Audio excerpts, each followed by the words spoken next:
Hello everyone, welcome to Magnet Brains. मैं अभिषेक कुमार। इस video में हम लोग कवर कर रहे हैं वन शॉट रिवीजन। तो वन शॉट रिवीजन में जब आप लोग आते हैं इस वीडियो को देखने, तो मैं आपसे ये चाहूंगा कि आप लोग कंप्लीट थ्योरी को वॉच करके आए। यहां पे अगर आप एग्जाम की तैयारी कर रहे हैं और एग्जाम से पहले आप चाहते हैं कि ऐसी क्या चीजें थी जो हमें ध्यान रखनी है, क्या वेराइटी थी क्वेश्चंस की जो एग्जाम में कवर हो सकती हैं, वो क्या एमसीक्यूज हैं जो एग्जाम में अगर आए तो किस प्रकार के आ सकते हैं, तो ये वीडियो आपका यही टास्क पूरा कर रही है। क्लियर है? चलिए, तो हम आज जो चैप्टर इस वीडियो में कवर कर रहे हैं वो चैप्टर है प्रोबेबिलिटी। एक बहुत अच्छा चैप्टर, एक बहुत प्यारा चैप्टर, एक बहुत छोटा सा चैप्टर, और मैं कहूंगा एक स्कोरिंग चैप्टर। ठीक है, तो 9th क्लास में आपका ये स्कोरिंग चैप्टर है। क्लास 9 स्टूडेंट्स, बहुत इजी है। इस पे ध्यान देते हैं कि क्या इंपॉर्टेंट बातें थी, क्या इंपॉर्टेंट पॉइंट्स थे जो हमें ध्यान रखने हैं। तो वो इंपॉर्टेंट पॉइंट्स, सबसे पहली बात, जैसे ही आप प्रोबेबिलिटी वर्ड सुनते हैं तो प्रोबेबिलिटी का मतलब क्या होता है आपको ये पता होना चाहिए। तो इस चैप्टर में आपने ये चीज समझी, एनसीईआरटी बुक में जो चीज समझाई है वो ये कि it will probably rain today, आज हो सकता है बाहर बारिश हो। तो ऐसे कुछ स्टेटमेंट हैं जो हम अपने डेली लाइफ में यूज करते हैं। ठीक है, तो आज हो सकता है बाहर बारिश हो, आज हो सकता है कि क्या I doubt that he will pass the test, हो सकता है मुझे कहीं ना कहीं ऐसा डाउट है कि हो सकता है ये टेस्ट पास ना कर पाए। थर्ड स्टेटमेंट देखना, most probably Kavita will stand first in the annual examination. कई बच्चे ऐसे होते हैं हमारी क्लास में कि उनको देखने के बाद टीचर भी कई बार ऐसा बोलता है, या आपका जो कलीग है, जो क्लासमेट है, वो भी आपको देख के ये बोलेगा कि यार हो सकता है इस बार तू टॉप कर ले, हो सकता है ना, हो सकता है बाहर बारिश हो सकता है ऐसा हो सकता है वैसा हो। चांसेस है कि there are high chances that the prices of the diesel will go up. अभी आप देख ही रहे हैं हर चीजों के रेट अप जाते जा रहे हैं, तो हो सकता है अब डीजल के रेट भी अप हो जाए, और हो सकता है चांस पूरा है कि इस बार जो रेट है पेट्रोल के या डीजल के वो अप हो जाए। तो इस तरह के स्टेटमेंट हम लोग बहुत अपने डेली लाइफ में सुनते हैं। There is a 50-50 chance of India winning a toss in today's match। अभी आप लोगों के मैच स्टार्ट हो ही गए, तो वर्ल्ड कप मैच में 50-50 चांसेस है कि इंडिया एक अच्छा मैच खेल ले। तो there is a 50-50 chance of India winning a toss in today's match। अगर आज इंडिया का कोई मैच है तो आपने ये सुनता हुआ, आपने ये देखा होगा, ऐसा सुना होगा कि हो सकता है कि इंडिया के 50-50 चांसेस लग रहे हैं कि अच्छा खेल जाए। तो ये जो चांसेस की बात है, ये जो प्रोबेबली वर्ड की बात है, प्रोबेबली, या ये जो डाउट की बात है कि मुझे कोई डाउट हो रहा है कि ऐसा हो, नेगेटिव फीलिंग आती है तो डाउट होता है। ठीक है, मोस्ट प्रोबेबली, बहुत ज्यादा चांसेस ऐसी दिख रही हैं। तो इस तरह के जो स्टेटमेंट है जो हम अपनी एवरीडे लाइफ में सुनते हैं, ठीक है, तो ये स्टेटमेंट्स जब मैथमेटिक्स में अब मैं सुनूंगा तो यहां पे हमें चैप्टर पढ़ना पड़ता है प्रोबेबिलिटी।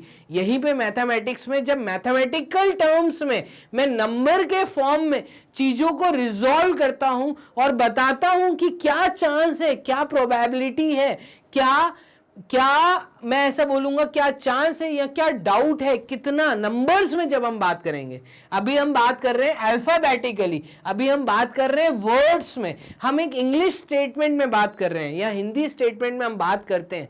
जब उसको मैथमेटिकल स्टेट में हम बात करेंगे तो हम ये टॉपिक पढ़ते हैं और उस टॉपिक का नाम है प्रोबेबिलिटी। तो प्रोबेबिलिटी पढ़ने की जरूरत क्यों है ये आप लोगों को समझ आ गया कि जब हम किसी चीज के लिए गारंटीड नहीं होते, जब हम पक्का नहीं होते, जब हमारे 50-50 चांसेस रहते हैं, जब हम प्रोबेबली वर्ड का यूज करते हैं, तब हम मैथमेटिक्स के टर्म्स में किसी चीज का जवाब देते हैं। तो यही चीज है जो आप लोगों ने 9th क्लास में पढ़ा और 10th में ये थोड़ा और आप आगे चल के डिटेल में पढ़ेंगे। अब बात को समझना, द वर्ड प्रोबेबली, ये जो वर्ड है probably, doubt, most probably, chances, ये जो अभी आपने स्टेटमेंट्स देखे, are used in the statements above involve an element of an uncertainty.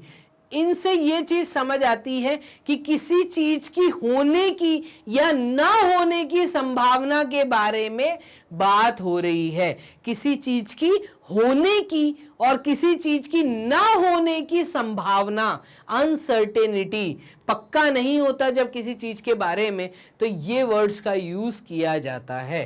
The uncertainty of probably etcetera can be measured, और इन चीज को हम मैथ्स में मेजरमेंट कर सकते हैं, तो can be measured numerically bye means of probability in many cases. और मैक्सिमम केसेस ऐसे आप लोगों के सामने आएंगे जहां पे आप कैलकुलेशन करके चीजों को समझा सकते हैं। यस, मैथमेटिकल कैलकुलेशन करके। अब वो कैसे करते हैं, क्या तरीका है, वो हमने इस चैप्टर में थोड़ा बेसिक में डिटेल में चल के पढ़ा है। आगे, दो probability started with a gambling. वैसे तो प्रोबेबिलिटी वर्ड एक तरह का जुआ है, ठीक है, तो गैम्बलिंग से हम मैथ्स में आए हैं। तो सबसे पहले जो वर्ड प्रोबेबिलिटी आया था वो आपको समझना है, ये आपकी एनसीईआरटी बुक में स्टेटमेंट दिया है। Though the probability started with gambling, it has been used extensively in the fields of physical sciences, commerce, biological sciences, medical sciences, weather forecasting etcetera.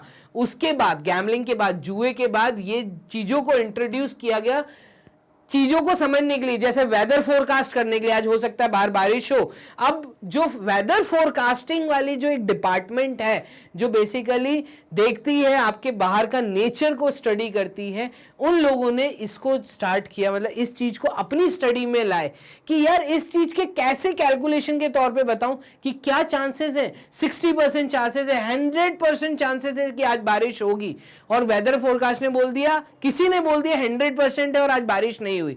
तो इसके लिए सटीक जवाब देने के लिए वेदर डिपार्टमेंट जो है वो भी इस चीज का यूज करता है।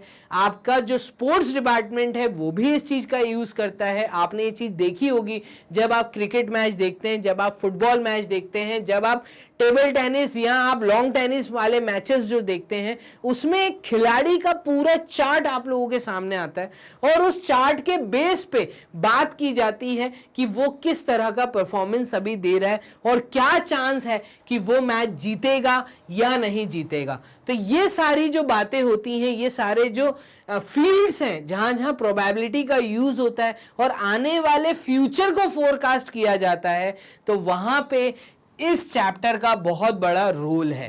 क्लियर है? ऐसे ही कॉमर्स फील्ड के अंदर शेयर मार्केट कितना ऊपर जाएगा, कितना नीचे जाएगा, क्या होने वाला है, क्या हो चुका है, तो on the base of future, on the base of running graph आप आने वाला फ्यूचर जान सकते हैं। ठीक है, ऐसे मेडिकल साइंसेस में आप लोगों ने देखा होगा जब एक पेशेंट बेड के ऊपर होता है तो उसके ग्राफ को स्टडी किया जाता है कि किस तरीके की उसकी सांसें चल रही हैं। जैसे ही वो ग्राफ थोड़ा नीचे आता है तो हम थोड़ा सा समझते हैं कि हाँ, कहीं ना कहीं कुछ प्रॉब्लम है। मेडिकल साइंसेस के अंदर भी ग्राफ्स का यूज एक पेशेंट का पुराने डाटा पे डिपेंड उसका आने वाला फ्यूचर डिसाइड किया जाता है on the base of test.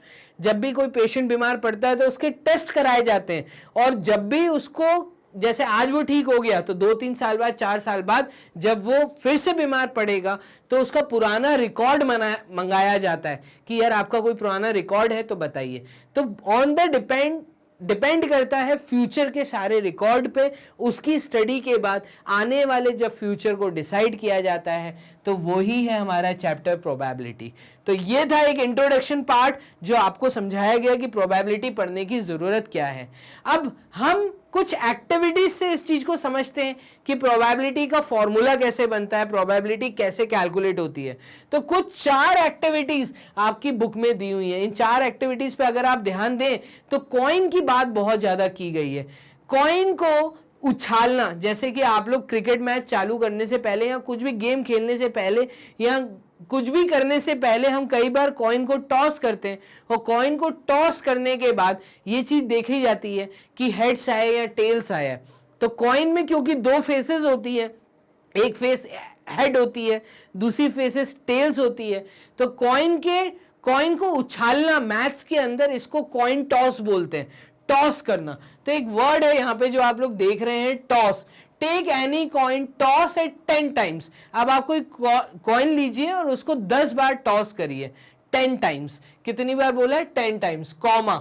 उसके बाद बोला है उसी कॉइन को 20 टाइम्स आप टॉस करिए, और फिर उसके बाद बोला है repeat the same experiment by increasing the number of tosses. अब आप ऐसी चीजों को बढ़ाते जाइए, आप 100 टॉसेस करवाइए, आप 200 टॉसेस कराइए, आप 300 टॉसेस कराइए। टॉस कराने के बाद जो रिजल्ट मिल रहा है उसको अपनी कॉपी पे नोट करो, ठीक है। ऐसा करके एक एक्टिविटी करने को बोला है, सिंपल। फिर इन्होंने बोला है कि आपने ये एक्टिविटी कर ली, ठीक है, अच्छी बात है, उसको नोट कर लो। अब आप देखो एक्टिविटी 2 में उन्होंने बोला अब एक डाइस लीजिए। डाइस क्या होता है, तो आप लोगों ने देखा होगा लूडो गेम टाइप में जो गेम्स होते हैं जहां पे एक क्यूब होता है। क्यूब क्या होता है, जिसके चारों एजेस सिमिलर होते हैं। तो एक क्यूब जिसके चारों इसके सारे एज सिमिलर हैं, मतलब जिसके 6 फेस होते हैं, 6 के 6 फेस स्क्वायर होते हैं, जिसके ऊपर अलग अलग नंबर लिखे होते हैं, प्रिंट होते हैं 1 2 3 4 5 एंड 6, इसको डाइस कहते हैं। तो डाइस बेसिकली वो कह रहा है डाइस को जब आप टॉस कराओगे, क्या बोला है, थर्ड एक्टिविटी में ये चीज बोली है। चलिए सेकंड के बारे में बाद में बात करेंगे। थ्रो अ डाई 20 टाइम, तो एक डाई को अगर आप 20 टाइम थ्रो करते हैं और नोट डाउन करते हैं वो नंबर, तो the number of times the number 1 2 3 4 5 6 come up. आप अगर इस डाटा को नोट करना चालू करते हैं, 20 टाइम्स एक डाइस को थ्रो करते हैं और ये देखते हैं कि 1 कितनी बार अपवर्ड फेस दिखा रहा है, 2 कितनी बार आ रहा है, 3 कितनी बार आ रहा है, 4 कितनी बार आ रहा है, 5 कितनी बार, 6 कितनी बार। तो इस तरह का जो थ्रो करने का तरीका, तो डाइस को थ्रो किया जाता है, ठीक है, और कॉइन को टॉस कराया जाता है। तो कॉइन बेसिकली एक, आपने देखा होगा कॉइन में एक हेड होता है, एक टेल होता है। तो कॉइन में हेड एंड टेल 2 फेसेस होती हैं। डाइस के अंदर टोटल 6 फेसेस होती हैं, 6 के 6 फेसेस पे अलग अलग नंबर होते हैं। ऐसे ही एक एक्टिविटी आपको और दी है कि divide the class into the group of 2 and 3 student. आप जिस क्लास में पढ़ते हैं उस क्लास में मान लीजिए 40 बच्चे हैं, तो आप 40 बच्चों को ग्रुप बना दीजिए। कैसा, 2-2 का या 3-3 का ग्रुप बना दीजिए। Let the student in each group toss a coin 15 times. तो एक और एक्टिविटी बोली कि हर ग्रुप को एक कॉइन दे दो और उनसे बोलिए कि 15-15 बार सारे ग्रुप कॉइन को टॉस कराएं और फिर उस डाटा को एक कागज पे नोट करिए कि हर ग्रुप में हेड कितनी बार आया, टेल कितनी बार आया। तो ये एक एक्टिविटीज है, इससे आप प्रोबेबिलिटी सीख सकते हैं। तो ये कुछ एक्टिविटीज हैं जो आपकी एनसीईआरटी बुक में दी हैं, ठीक है।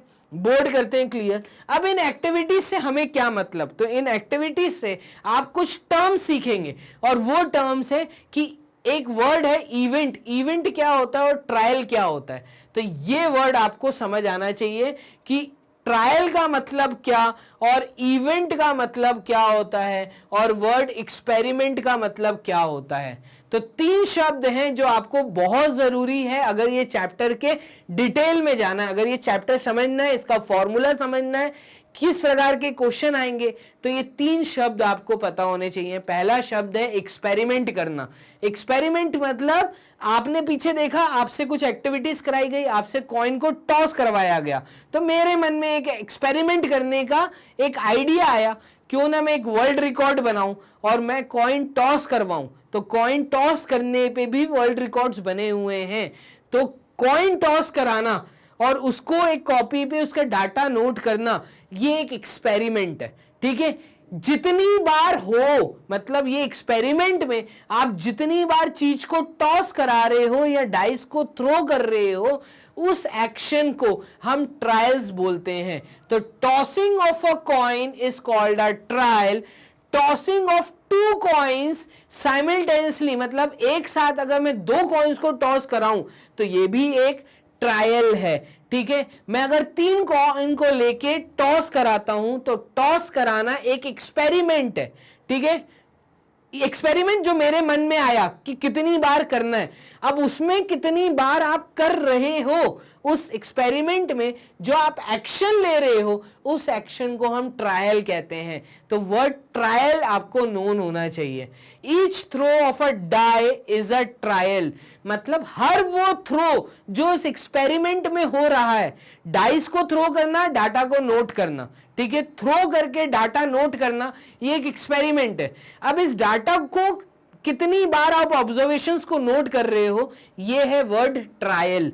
क्लियर है ये चीज, ठीक है। तो वर्ड ट्रायल समझ आ गया, वर्ड एक्सपेरिमेंट समझ आ गया। अ trial is a action which results in one और सेवरल आउटकम्स। ट्रायल की डेफिनेशन कॉपी में नोट कर लीजिए। ट्रायल का मतलब क्या होता है? ये एक तरह का एक्शन है, ठीक है, इन विच रिजल्ट्स इन वन और सेवरल आउटकम्स। ठीक है, अब वर्ड आउटकम का मतलब क्या? तो वर्ड आउटकम का मतलब है आप जो ट्रायल करा रहे हो, आप जो कॉइन को टॉस कर रहे हो, इस कॉइन को टॉस करने पे या तो हेड आएगा या टेल आएगा। तो इस तरह का जो दो आउटकम होंगे, या तो हेड होगा या टेल होगा, ठीक है, तो ये दो आउटकम्स होंगे, ठीक है। अब आउटकम्स को हम रिजल्ट बोलते हैं, दो ही रिजल्ट होंगे। तो एक टॉस में मतलब एक ट्रायल लेने पे आउटकम आएगा, कितने ट्रायल लेने पे बहुत सारे आउटकम्स आएंगे, उन्हीं को आप नोट करते हुए चलेंगे। तो ट्रायल क्या है? ये एक एक्शन है जिसके अंदर रिजल्ट मिलता है, जिसमें रिजल्ट वन या सेवरल आउटकम्स हो सकते हैं। In activity 1, the getting of a head in a particular throw is an event. आपने देखा एक्टिविटी 1 के अंदर हमने क्या किया था? हमने कॉइन को टॉस किया था। अगर मान लो उसमें हेड आया तो head in a particular throw is an event, वो एक इवेंट हुआ। अब वर्ड इवेंट समझना, ठीक है। तो ट्रायल क्या? जो आप कोशिश कर रहे हो, बार बार कोशिश कर रहे हो, वो जब नीचे गिर रहा है तो वो एक रिजल्ट दे रहा है, ठीक है। तो वो जो रिजल्ट आ रहा है प्रोबेबिलिटी चैप्टर में, उसी को हम एक इवेंट बोलते हैं कि हेड आ गया, तुमने नोट कर लिया हेड, तो कौन सा इवेंट आया? हेड इवेंट आया। तो रिजल्ट जो आ रहा है, जो आउटकम आ रहा है, उसको हम कहेंगे इवेंट। ये चीज समझाइए। तो in activity 1, the getting of a head in a particular throw is an event with outcome head. Similarly, getting a tail is an event with outcome tail. तो टेल आना भी एक आउटकम है, हेड आना भी एक आउटकम है, और आउटकम को ही इवेंट बोलते हैं, इवेंट ऑफ अ ट्रायल। तो एक ट्रायल में जो इवेंट अकर हुआ है वो रिजल्ट है, ठीक है। और कितने ट्रायल हुए, ये एक एक्सपेरिमेंट है, ठीक है। तो एक्सपेरिमेंट क्या है, ट्रायल क्या है, इवेंट क्या है, ये तीन वर्ड्स आपको समझ आ गए। एक्टिविटी 2 में आप ध्यान दीजिएगा। एक्टिविटी 2 में गेटिंग अ पर्टिकुलर नंबर से 1, मान लो मैंने डाइस को थ्रो किया और मेरे पास 1 आया, तो 1 क्या है? 1 एक इवेंट अकर हुआ, एक आउटकम आया, एक रिजल्ट आया, ठीक है। तो 1 is an event with outcome 1, ये एक इवेंट हो गया, ठीक है, एक इवेंट हो गया।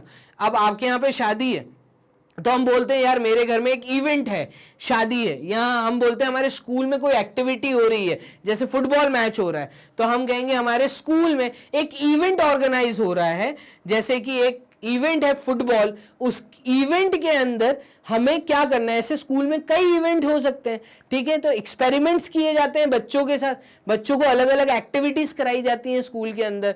कहीं पे मेला लगता है, कहीं पे फुटबॉल मैच होता है, कहीं पे क्रिकेट का मैच होता है, कहीं पे डांस कॉम्पिटिशन होता है। तो इस तरह की बहुत सारी एक्टिविटीज होती हैं, तो बहुत सारे इवेंट्स होते हैं। तो वर्ड इवेंट आपको समझ आ रहा है, क्लियर है? N event for an experiment.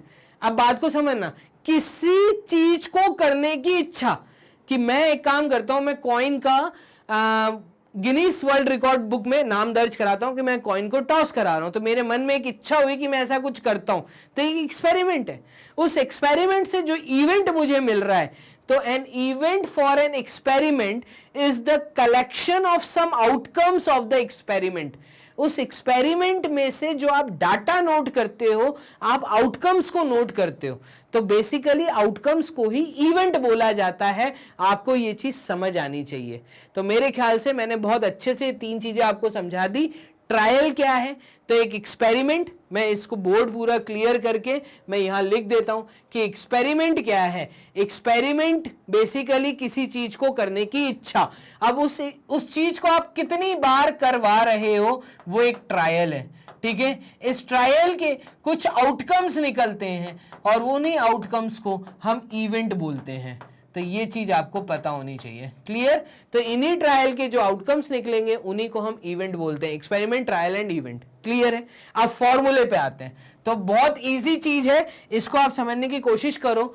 अगर मैं बोल देता हूं कि मैंने किसी एक्सपेरिमेंट को करने के लिए, उसमें जैसे कॉइन को मैंने टॉस करवाना है और मैंने 200 टाइम्स कॉइन को टॉस करवा दिया, let n be the total number of trials. मैं कहता हूं n क्या है, ये टोटल नंबर ऑफ ट्रायल्स मैंने कराए, ठीक है। अगर मैं ऐसा मानता हूं कि n total number of trials को डिनोट कर रहा है लेटर, तो एक फॉर्मूला है जिस फॉर्मूले का नाम है एम्पेरिकल प्रोबेबिलिटी। वर्ड एम्पेरिकल का मतलब समझना, मतलब एक्सपेरिमेंटल, मतलब किसी चीज को करने के बाद उस चीज की होने की संभावना को या ना होने की संभावना को कैलकुलेट करने के तरीके को हम कहते हैं एक्सपेरिमेंटल प्रोबेबिलिटी। वर्ड है एक्सपेरिमेंटल प्रोबेबिलिटी, एक्सपेरिमेंटल प्रोबेबिलिटी। और एक्सपेरिमेंटल को ही जब हम फॉर्मूले के रूप में देखते हैं तो इस फॉर्मूले को बोला जाता है एम्पेरिकल प्रोबेबिलिटी, एम्पेरिकल प्रोबेबिलिटी। तो एम्पेरिकल का मतलब एक्सपेरिमेंटल, तो ये जो वर्ड एम्पेरिकल है ये एक्सपेरिमेंटल से आया है। द एम्पेरिकल प्रोबेबिलिटी पीई जिसको डिनोट करने का तरीका है प्रोबेबिलिटी ऑफ हैपनिंग समथिंग, तो प्रोबेबिलिटी को हमने कैपिटल पी से डिनोट किया, ठीक है।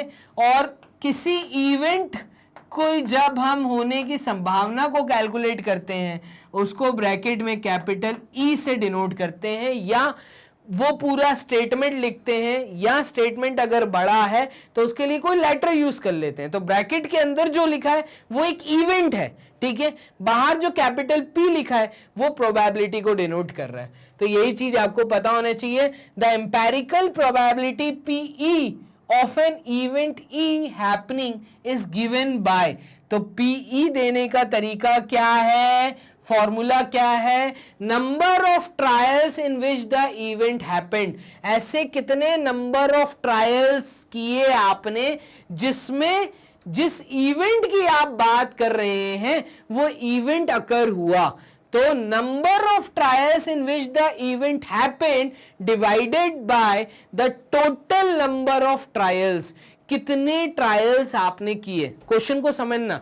मैं कैसे कैलकुलेट कर रहा हूं, बहुत इजी फॉर्मूला है कि कितने एक्शन तुमने किए। मैंने एक कॉइन को 100 टाइम्स टॉस कराया, तो आउट ऑफ 100 कितनी बार हेड आया, तो मैंने वो डाटा नोट किया था। तो हेड मान लो सिर्फ 10 बार आया, मैंने 1000 बार 100 बार कॉइन को टॉस कराया, 100 टाइम्स टॉस कराया, उसमें जो हेड है वो 10 बार आया।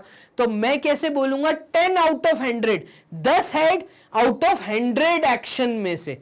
तो वही ये फॉर्मूला है, बहुत इजी फॉर्मूला है। क्लियर? तो इस फॉर्मूले को याद कर लेना, क्योंकि ये फॉर्मूला स्कूल एग्जाम में एमसीक्यूज के रूप में या ट्रू एंड फॉल्स के रूप में किसी भी रूप में पूछा जा सकता है, या इसमें से अगर क्वेश्चन आता है तो 2 मार्क्स 3 मार्क्स का क्वेश्चन एकदम आ सकता है। तो number of trials in which the event happened upon the total number of trials, ये फॉर्मूला है। The empirical probability depends on the number of trials undertaken and the number of times the outcomes you are looking for coming up in this trials. क्या बोला है इसमें, वही चीज जो फॉर्मूले में लिखा है वही बोला है कि भाई ये जो रेशियो बना है, ये जो फ्रैक्शन है, तो नीचे वाला जो डिनोमिनेटर है ये हमेशा नंबर ऑफ टोटल को शो करता है, टोटल नंबर ऑफ कितने ट्रायल्स लिए गए, और जो न्यूमरेटर है ये बेसिकली बात करता है उस इवेंट की जिस इवेंट के बारे में आपको जानना है। तो ये है आपका चैप्टर, ये था थ्योरी पार्ट। कुछ क्वेश्चंस को हम देख लेते हैं जो मुझे लगता है इंपॉर्टेंट है एनसीईआरटी बुक, क्योंकि मेरा फोकस पूरा एनसीईआरटी की तरफ है। तो एनसीईआरटी बुक से ये कुछ क्वेश्चंस है, दो मार्क्स में या 3 मार्क्स में पूछे जा सकते हैं। तो पहला question, a coin is tossed 1000 times. एक कॉइन है जिसको 1000 बार टॉस किया गया।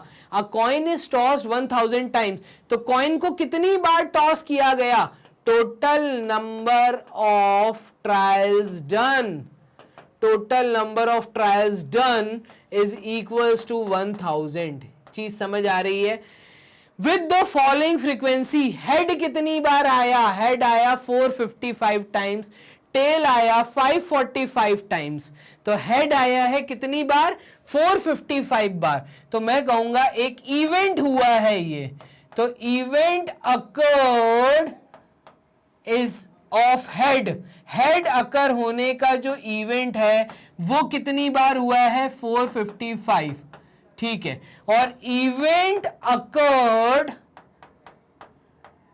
ऑफ टेल, टेल होने का जो इवेंट अकर हुआ है वो हुआ है 545 टाइम्स, ठीक है।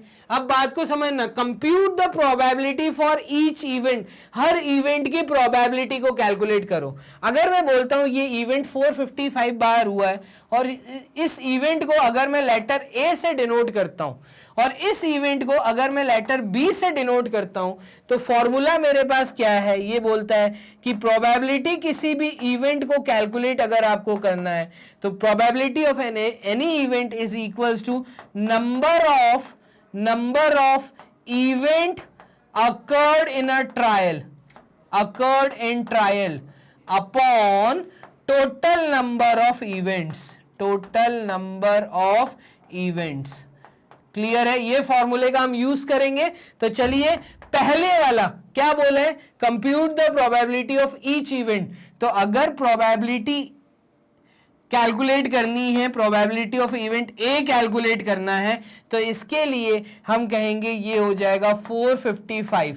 कितने इवेंट्स हैं? 455। हेड वाले इवेंट 455। कितने इवेंट टोटल ट्रायल्स हुए थे? वो हुए थे 1000। तो हमारा आंसर होगा 0.455, ठीक है। और ऐसे ही अगर मुझे प्रोबेबिलिटी ऑफ बी कैलकुलेट करनी है, मतलब टेल वाली प्रोबेबिलिटी कैलकुलेट करनी है, तो मैं कहूंगा 545 अपॉन 1000। ये चीज क्लियर है? और हमारा जवाब होगा 0.545। तो इस तरीके से आपको चीजों को सॉल्व करना था, इजी था, कोई मुश्किल काम नहीं है। एग्जाम्पल 1 2 मार्क्स का क्वेश्चन है और ये हमने आंसर निकाल दिया कि हेड आने की प्रोबेबिलिटी, अगर मुझे ये चेक करना है, क्या चेक करना है कि अगर अभी 1000 टाइम्स किया, अगर मुझे 1001th टाइम दोबारा चीज को टॉस कराऊंगा तो क्या गारंटी है कि मेरा हेड आएगा? तो उसकी गारंटी है 0.455 पॉइंट, मतलब मैथ्स के टर्म्स में न्यूमेरिकली अगर मैं बात करूं। और बी, इसकी क्या चांसेस हैं? तो इसके होने की संभावना है 0.545, ठीक है। तो ये न्यूमेरिकली मैथमेटिकल के टर्म्स में मैंने चीज आपको दे दी है। तो इस तरीके से एग्जांपल नंबर 1 हो गया, एनसीईआरटी बुक से था। एग्जांपल नंबर 2 देखिएगा। 2 coins are tossed simultaneously 500 times and we get 2 heads, 1 head. Find the probability of occurrence of each of these events। अब देखो ये बहुत अच्छा क्वेश्चन है, 3 मार्क्स का क्वेश्चन मे बी पॉसिबल तुम्हारे स्कूल एग्जाम में तुम्हें देखने को मिल जाए। तो अगेन ये एग्जाम्पल 2 जो है ना, ये आपकी एनसीईआरटी बुक से है, सॉल्व एग्जाम्पल में से। क्या बोल रहे हैं? 2 कॉइन्स है जिनको टॉस किया गया है साइमल्टेनियसली 500 टाइम। तो यहाँ पे वर्ड ये जो साइमल्टेनियसली होता है, साइमल्टेनियसली का मतलब है एक साथ, कि मैंने 2 कॉइन्स लिए, दोनों को एक साथ टॉस किया, वो जमीन पे आके गिरे। तो अब इस पे ध्यान देना, जब मैं 2 कॉइन्स को एक साथ टॉस कराता हूं तो यहां पे हेड और टेल है, यहां पे भी हेड और टेल है। अब जब ये कॉइन जमीन पे गिरेगा तो क्या केसेस बन सकते हैं, इस पे ध्यान देना। देखिएगा, इसमें मैं बोल सकता हूं कि अगर पहले कॉइन पे हेड आ गया तो दूसरे कॉइन पे टेल आ सकता है। क्लियर है? चलिए, अगर पहले कॉइन पे हेड आ गया तो दूसरे कॉइन पे हेड आ सकता है। यही हो सकता है कि पहले कॉइन पे अगर दोनों बार टॉस करने पे हेड और हेड आया, ठीक है, तो दूसरे कॉइन पे हो सकता है चीजें चेंज आए। या ऐसा बोल सकते हैं कि पहले कॉइन पे अगर टेल आ गया तो दूसरे कॉइन पे हेड आ सकता है, और अगर दूसरे मतलब अगर पहले कॉइन पे टेल आया तो दूसरे कॉइन पे टेल आ सकता है। बस यही 4 केसेस बनेंगे भाई। 2 कॉइन्स को जब आप टॉस कराते हो तो ये टोटल 4 केसेस बनते हैं।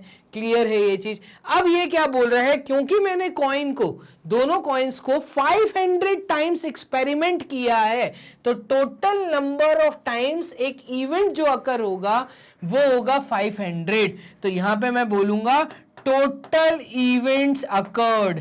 तो टोटल इवेंट्स जो अकर्ड हुए हैं वो हम बोलेंगे ये हैं हमारे 500।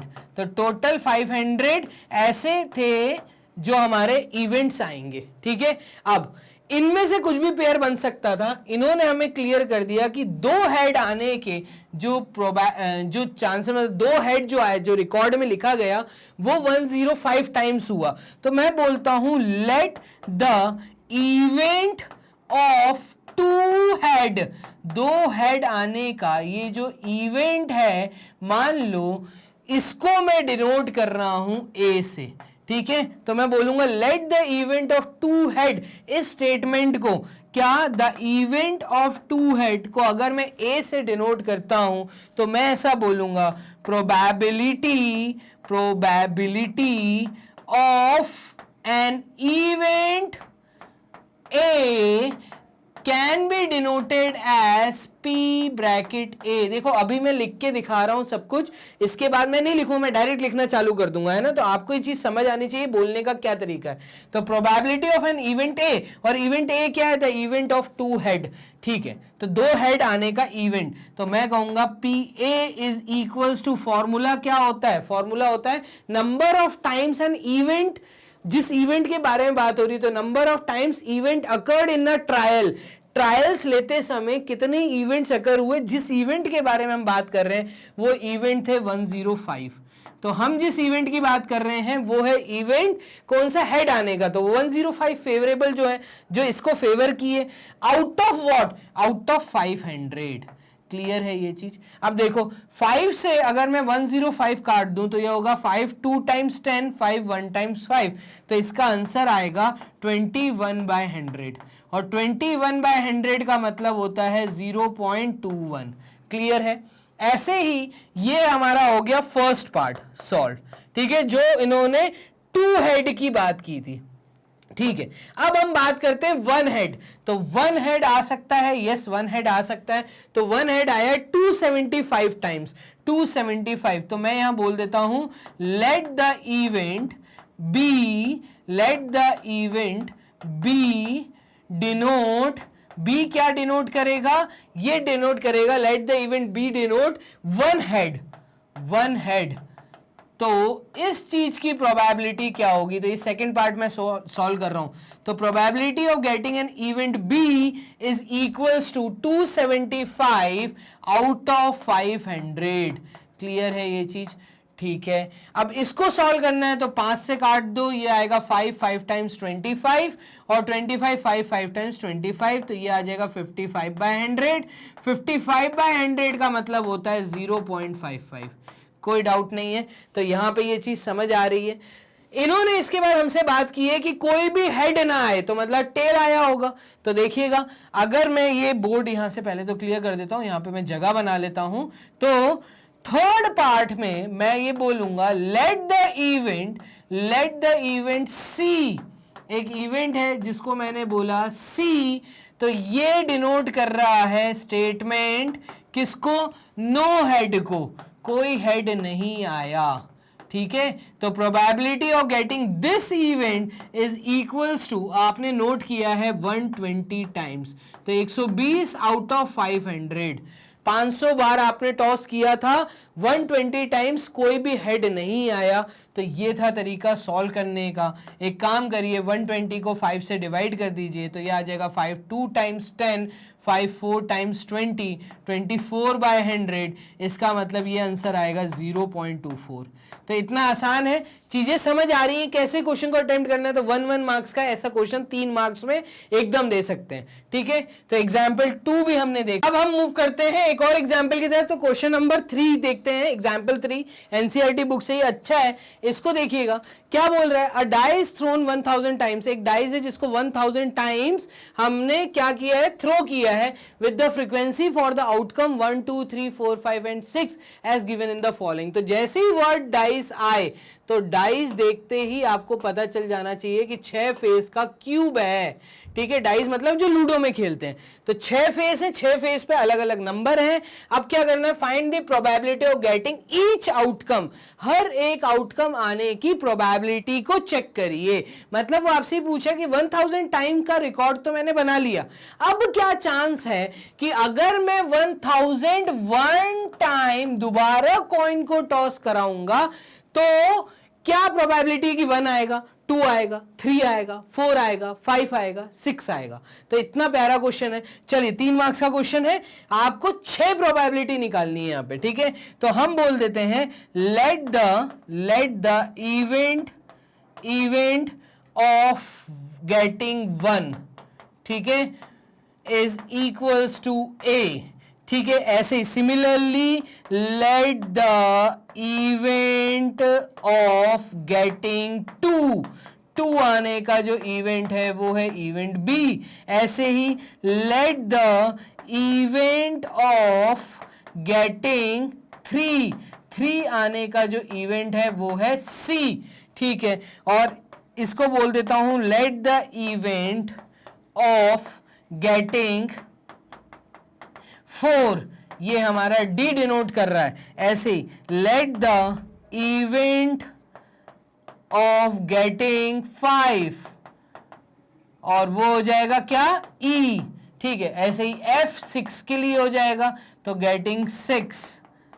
क्लियर है? तो यहां तक मैंने ये चीज कर दी। अब क्या मैं ये बोल सकता हूं, therefore first one probability of getting an event A, formula क्या है ये बोल रहा है, फॉर्मूले में आता है क्या कि number of times particular event happened in a trial upon total number of trials. तो टोटल नंबर ऑफ ट्रायल्स तो 1000 है, 1 आया है 171 टाइम्स, तो 179 अपॉन 1 आया है 179 टाइम्स, तो 179 अपॉन 1000 आएगा। क्लियर? ऐसे ही सेकंड वाले में प्रोबेबिलिटी ऑफ बी अगर मैं कैलकुलेट करता हूं, इवेंट बी आने की प्रोबेबिलिटी वो आएगा 150/1000। इजी है। ऐसे ही थर्ड वाले में क्या आएगा, ये आएगा probability of getting an event C is 157/1000। चलिए आगे देखिएगा, फोर्थ वाले में क्या आएगा, probability of getting D, probability of getting D ये हमारा हो जाएगा क्या, 149/1000, ये हो गया 149/1000।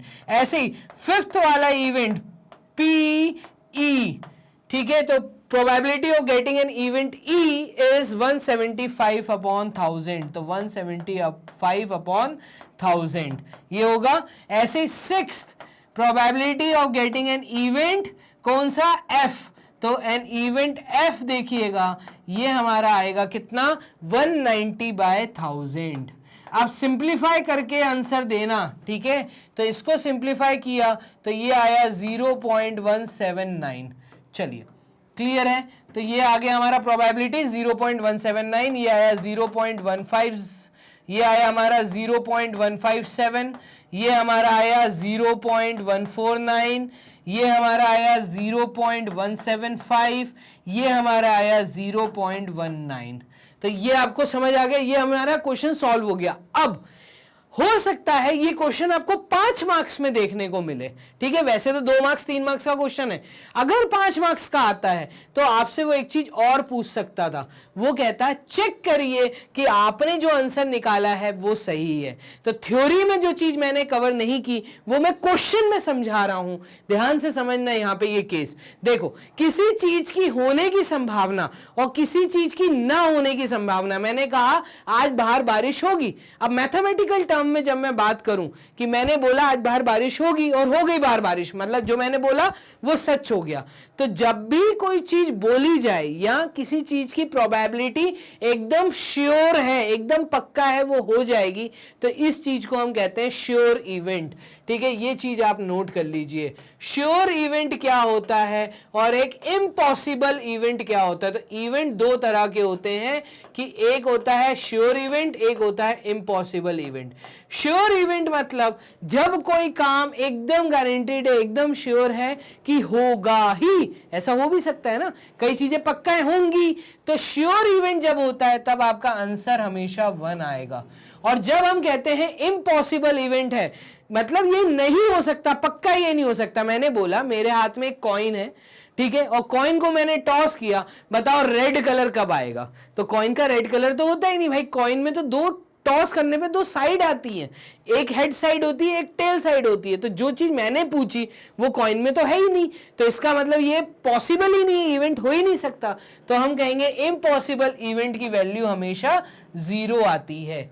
अब यहां पे समझना कि किसी चीज की होने की संभावना है 1 और किसी चीज की ना होने की संभावना एट लास्ट है 0। तो जब भी आप प्रोबेबिलिटी कैलकुलेट करोगे, आपको यहां दिख रहा है, जब भी आप प्रोबेबिलिटी कैलकुलेट करोगे तो प्रोबेबिलिटी की जो वैल्यू है, probability of any event, it is always greater than और इक्वल टू 0। ये हमेशा बड़ी या बराबर होगी 0 के, 0 के, या हम कहेंगे ये हमेशा इक्वल या लेस देन होगी किससे, 1 से। तो ये कंडीशन आप लोग याद कर लो। क्लियर है? तो ये आपका थ्योरी पार्ट है, इसको नोट करते हुए चलिए साथ में। श्योर इवेंट क्या होता है, इम्पॉसिबल इवेंट क्या होता है, कंडीशन क्या बनती है। तो किसी इवेंट की होने की संभावना 0 हो सकती है, इक्वल टू 0 हो सकती है, या इक्वल टू 1 हो सकती है। प्रोबेबिलिटी की वैल्यू हमेशा 0 या 0 से बड़ी होती है। प्रोबेबिलिटी की वैल्यू हमेशा छोटी या 1 के बराबर होती है। अब दूसरी बात ये, अगर मैं बोर्ड क्लियर करके लिखूं तो या चलो यहीं लिख देता हूं दूसरे पेन के कलर से। मैं ये बताना चाहता हूं यहां पर कि कोई इवेंट हो रहा है, मतलब probability of happening any event and probability of not happening any event को जब हम ऐड करते हैं, ठीक है, तो इस चीज को हम ई बार से दिखाते हैं और इसकी वैल्यू हमेशा 1 आती है। मतलब किसी चीज की होने की संभावना और उसी चीज की ना होने वाली संभावना को अगर ऐड किया जाता है तो ये कंडीशन अपनी कॉपी में नोट कर लीजिए। ये चेक करने में बहुत काम आती है कि तुमने वैल्यू सही निकाली है। तो देखो जितने इवेंट्स हुए, ठीक है, यही सारे मैक्सिमम इवेंट हो सकते थे भाई, इसके सिवा और कुछ तो हो ही नहीं सकता था। इन सब को ऐड करने पे क्या आपका आंसर 1 आ रहा है? चलो चेक कर लेते हैं। तो इसको आप कॉपी कर लीजिए। कॉपी करने के बाद मैं ये कुछ पार्ट डिलीट कर देता हूं, आंसर लिखे रहने देता हूं, ठीक है। तो मैं ये पार्ट क्लियर कर लेता हूं। अब देखना मैं क्या बोलना चाह रहा हूं। तो मैं जो कंडीशन सिखाना चाह रहा हूं उस पे क्वेश्चन आ सकता है, और कुछ क्वेश्चंस मैंने भी कवर किए हैं ऐसे, देखना। अब कौन कौन सा इवेंट हुआ, तो पी ए वाला मतलब प्रोबेबिलिटी ऑफ ए कैलकुलेट किया, probability of B, probability of C, probability of D, probability of E, probability of F. इन सब को जब मैं सम करूंगा, मैं ये बोलना चाहता हूं कि इन सब का जब मैं सम करूंगा, प्रोबेबिलिटी ऑफ इवेंट ए को जब ऐड करूंगा बी से, इसको जब ऐड करूंगा सी से, इसको जब ऐड करूंगा डी से, इसको जब ऐड करूंगा ई से, और इसको जब ऐड करूंगा F से, तो इसका आंसर 1 आएगा। चेक कर लो, देखना 0.179 को ऐड कर दीजिए किससे, 0.15 से, इसको ऐड कर दीजिए किससे, 0.157 से, इसको ऐड कर दीजिए किससे, 0.149 से, इसको ऐड कर दीजिए किससे, 0.175 से, और इसको ऐड कर दीजिए किससे, 0.19 से। तो ऐड करके देखिए क्या आया। तो ऐड करने पे देखना यूनिट प्लेस पहले हम पकड़ लेते हैं। तो अगर मैं यहां पे ऐड करके देखूं तो 9 और 5 14, ठीक है, 2 मिनट, 9 और 0, यहां पर 0 था और यहां पे 0 था, ठीक है। देखिएगा 9 + 7 = 16, 16 + 9 तो ये है 27, 16 + 9 तो ये है 25, 25 + 5 ये है 30, और 30, ठीक है, यहां पे आ गया 0, 3 कैरी गया, 7 + 3 10, 10 + 5 15, 15 + 5 20, 20 + 4 is 24, 24 +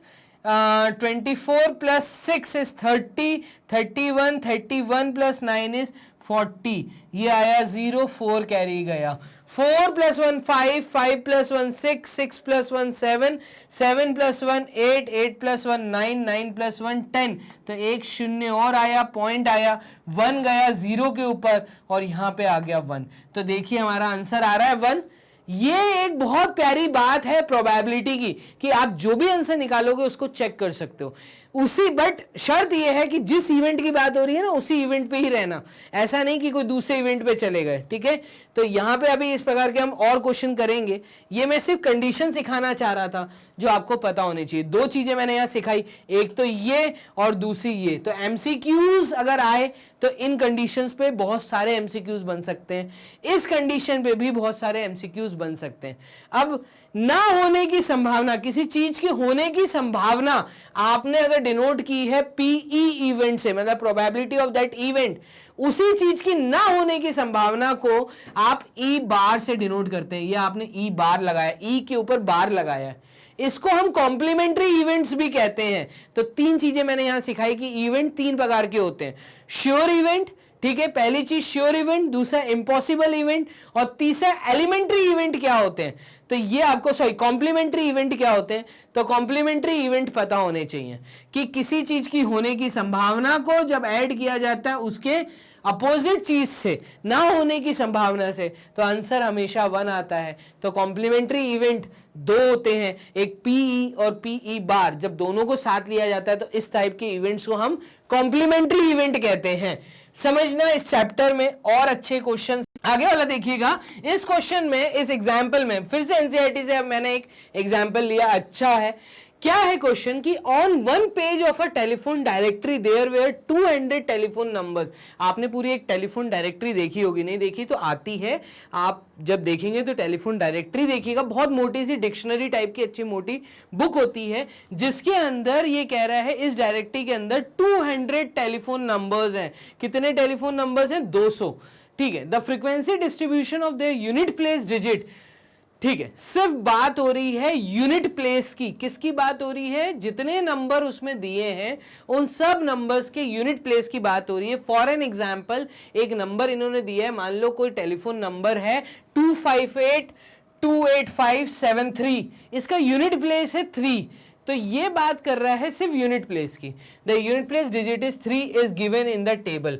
तो अब 200 में से जो 200 नंबर दिए हैं, उन 200 नंबर्स में ऐसे कितने नंबर हैं जिनके यूनिट प्लेस पे 0 आता है, ऐसे कितने नंबर हैं जिनके यूनिट प्लेस पे 1 आता है, 2 आता है, 3 आता है, 4 आता है, अप टू 9।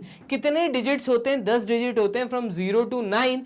तो यूनिट प्लेस पे ये डिजिट्स आने की जो नंबर्स हमने काउंट किए, तो 22 नंबर्स ऐसे थे जिनके यूनिट प्लेस पे 0 था, 26 नंबर ऐसे थे जिनके यूनिट प्लेस पे 1 था, 22 नंबर्स ऐसे थे जिनके यूनिट प्लेस पे 2 था। तो इस तरीके से हमने एक डाटा नोट किया, ठीक है। आगे देखना, without looking at the page the pencil is placed on one of this numbers, that is the number is chosen at random, ठीक है। अब वो कह रहा है डिक्शनरी के पेजेस पलटे बिना हमने आंखें बंद करके एट रैंडम अपनी पेंसिल उठा के किसी एक नंबर पे प्लेस की, ठीक है।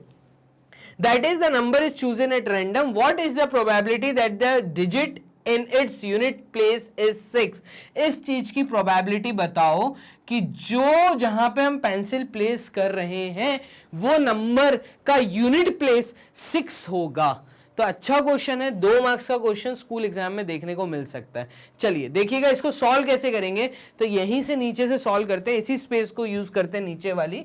चलिए देखिएगा, मैं बोलता हूं कि इसका सॉल्यूशन होगा कि लेट, कौन सी इवेंट की बात हो रही है, तो late the event A denote, कोई इवेंट है ए जो डिनोट कर रहा है, किसको डिनोट कर रहा है? 6 आने की संभावना को, ठीक है। तो मतलब digit in its unit place is 6, digit in unit place पे जो डिजिट है, ठीक है, वो 6 है, इज 6। अच्छा, अब अगर मुझे इस चीज की प्रोबेबिलिटी कैलकुलेट करनी है इस इवेंट की, तो क्या मैं ऐसा बोलूंगा कि टोटल नंबर ऑफ इवेंट्स कितने थे? तो टोटल नंबर ऑफ इवेंट्स नहीं, टोटल नंबर ऑफ ट्रायल्स, तो वो थे 200।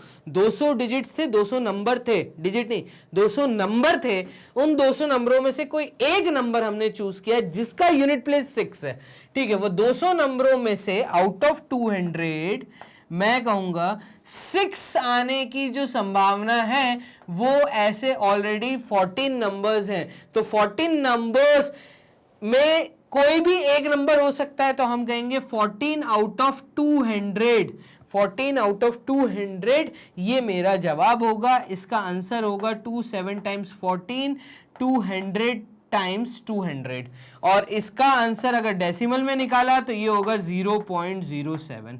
क्लियर है ये चीज? तो इस तरीके का क्वेश्चन 1 मार्क्स में या 2 मार्क्स में आ सकता है। यहां तो कहेंगे सारे डिजिट्स की अलग अलग होने की संभावना निकालिए, सबकी प्रोबेबिलिटी निकालिए अलग अलग सेपरेटली।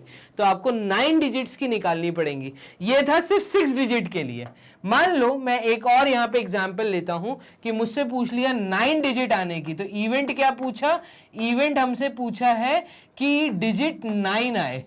तो डिजिट 9 आए तो मैं कहूंगा इस चीज की प्रोबेबिलिटी, अगर ये इवेंट है, इवेंट बी में अगर बोलता हूं इवेंट बी है आपका डिजिट 9 आने की संभावना, तो मैं कहूंगा ये होगा 20 out of 200। 20 out of 200, 200 numbers दिए हैं तो 0 से 0 गया, आंसर आया 1/10 और इसका आंसर आएगा 0.1। क्लियर है? तो इस प्रकार का क्वेश्चन एग्जाम्पल 4 आपके एनसीईआरटी बुक में था। करते हैं बोर्ड क्लियर और मूव करते हैं, एक और एग्जाम्पल देखते हैं आपकी एनसीईआरटी बुक से। मैं ज्यादा फोकस एग्जाम्पल्स पे कर रहा हूं इस चैप्टर में, क्योंकि अगर चैप्टर में, क्योंकि एक ही एक्सरसाइज दी है पहली बात तो 15.1, तो सारे एग्जाम्पल्स अगर एक बार आपके हाथ से निकल गए तो मुझे ऐसा लगता है कि इसी में से एक दो क्वेश्चंस तो आपको वैसे एग्जाम में देखने को मिल जाएंगे। चलो, the record of a weather station shows that out of the past 250 consecutive days, 250 दिन में से मैंने लगातार दिन, कॉन्जिक्यूटिव वर्ड का मतलब होता है लगातार, तो 250 लगातार दिन तक मैंने एक रिकॉर्ड मेंटेन किया। मैं डेली मैंने देखा कि आज ठंडी है, कल फिर ठंडी है, फिर गर्मी है, तो मैं इस रिकॉर्ड को नोट करता गया कि आज किस टाइप का वेदर था। तो 250 दिन का डाटा मेरे पास में है। Its weather forecast were correct 175 times. और मैंने क्या किया कि कुछ फोरकास्ट में कर रहा था, मतलब आगे होने वाले फ्यूचर में किस तरह का वेदर होगा। तो 250 दिन का जो मैंने वेदर फोरकास्ट किया था उसमें से 175 टाइम्स मेरा वेदर फोरकास्ट सही रहा है। अब आप बताइए what is the probability that on a given day it was correct. दिए हुए दिन पे जो मैं फोरकास्ट कर रहा हूं वो एकदम सही है। तो what is the probability? The probability that on a given day it was correct. तो मैं इस केस में क्या कहूंगा, देखना सॉल्यूशन। मैं सबसे पहले तो इवेंट को नाम दूंगा, तो मैं बोल देता हूं let the event A denote, एक इवेंट है ए जो डिनोट कर रहा है that the weather forecast is correct, given day it was correct. तो A event denote the forecast of weather is correct. ठीक है, तो इस चीज की अगर मैं प्रोबेबिलिटी कैलकुलेट करता हूं, प्रोबेबिलिटी ऑफ ए, तो इस केस में फॉर्मूला होता है number of events occurred in a trial. तो नंबर ऑफ इवेंट्स कितने अकर हुए हैं, occurred in a trial upon total number of trials made.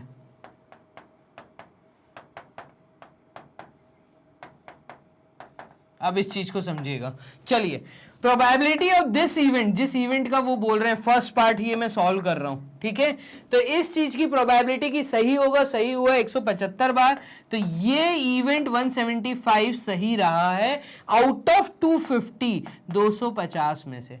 तो ये मेरा जवाब है। इसको आप थोड़ा सा सॉल्व कर लें तो ये हो जाएगा 175 अपॉन 25 मल्टीप्लाइड विद 10। नीचे से मैंने 0 मल्टीप्लीकेशन 10 का मल्टीपल अलग कर दिया, 25 और 175 काटा, तो 5 इंटू 5 25, 5 3 टाइम्स 15 और 5 टाइम्स 25, अगेन 5 7 टाइम्स 35, तो 7/10 आया। 7/10 का मतलब होता है 0.7। क्लियर है? तो ये मेरा आंसर आया। ऐसे ही अगर मैं सेकंड वाला पार्ट देखूं तो इसका सेकंड पार्ट कह रहा है what is the probability that it was not correct on a given day. अभी मैंने पीछे बताया था कि किसी चीज की होने की संभावना अगर आपने कैलकुलेट कर ली तो उसी चीज की ना होने की संभावना को आप इजीली करेक्ट कर सकते, मतलब कैलकुलेट कर सकते हैं। तो होने की संभावना अगर 0.7 है तो ना होने की संभावना, तो यहां पे हमें कंडीशन पता है एज वी नो, जैसा कि हमें पता है, और हमें यह पता है कि probability of an event when added with probability of impossible event, उस चीज की ना होने की संभावना, मतलब ए के ऊपर एक बार लगेगा, इज ऑलवेज इक्वल्स टू 1। ये कंडीशन हमें पता है। तो इस कंडीशन के आधार पर मैं सेकंड वाले पॉइंट का आंसर दूंगा। तो ये हो जाएगा हमारा क्या, सेकंड वाले का आंसर कि होने की संभावना तो 0.7 है, तो 0.7 को जब मैं ऐड करूंगा ना होने की संभावना के साथ तो आंसर 1 होगा, और ना होने की संभावना को मैं कैलकुलेट कर सकता हूं नॉट करेक्ट को, वो हो जाएगा 1 माइनस 0.7, तो ये आंसर आएगा 0.3। क्लियर है? तो आप देखिएगा पी ए क्या निकला और पी ए बार क्या निकला। अगर आपको चेक करना है सही निकला या नहीं तो पी ए को आप ऐड कर दीजिए पी ए बार के साथ, आपका आंसर 1 आएगा। तो इस तरीके से हम यहाँ पे आंसर देंगे क्या, ये आंसर हमारा हो जाएगा 0.7 प्लस 0.3, तो हमारा आंसर आ रहा है यहाँ पर 1। क्लियर है? Which is equals to RHS, this is equals to RHS। तो ये LHS था, ये LHS था, और यही RHS के बराबर आया है। देयरफॉर हमने इसको वेरीफाई भी कर लिया। तो वेरीफाई वाला पार्ट भी इंपॉर्टेंट है, स्कूल एग्जाम में पूछ सकते हैं। तो इस तरीके से एग्जाम्पल नंबर 5 आप लोगों ने देखा। मूव करते हैं एक और एग्जाम्पल की जगह पे। तो एग्जाम्पल नंबर 6 देखिएगा, अच्छा क्वेश्चन है, ज्यादा मार्क्स में देखने को मिल सकता है। अ टायर मैन्युफैक्चरिंग, और बहुत इंपॉर्टेंट IMP क्वेश्चन भी है, ठीक है। एक टायर बनाने वाली कंपनी है जिसने अपना अभी तक का पूरा रिकॉर्ड मेंटेन किया हुआ है। तो kept a record of the distance covered before a tyre needed to be replaced. अच्छा, अब क्या होता है, जब भी ऑटोमोबाइल सेक्टर में कोई नई गाड़ी बनती है या उसका कोई पार्ट बनता है तो सबसे पहले उसका एक एक्सीडेंट करवा के देखा जाता है। यस, एक्सीडेंट क्यों करवाया जाता है?